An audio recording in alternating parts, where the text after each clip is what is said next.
Hello, thank you for watching Montessori Lesson Channel. In this video I will be introducing the external parts of the turtle from the Culture and Science section. The materials required for the activity are red reptile folder, turtle puzzle or real turtle in a terrarium if possible. Please subscribe to my channel, press the like button and bell icon to be notified when a new video comes up. The purpose of this activity is to teach the child about the external parts of a turtle. The instructions for the activity are: ask the child if they remember the 5 classes of animals of fish, amphibians, reptiles, birds, and mammals. Have the child guess which animal's class does turtle belong to and let them know that it is the reptiles.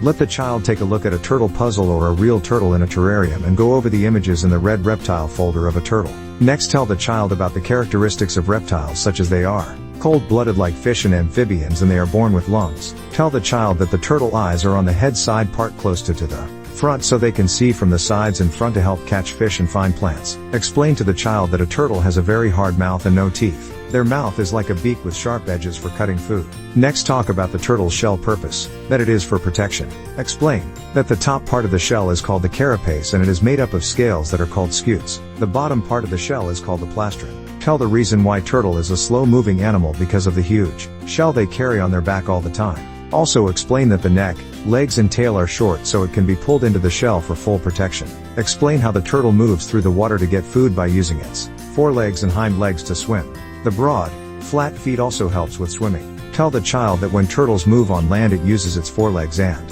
hind legs to push itself. Tell the child that a turtle had internal parts for hearing including the tympanic membrane so it can hear but not very well. Have the child return the materials back to the shelf when they are finished working with it. This ends this video for today. Thank you for watching.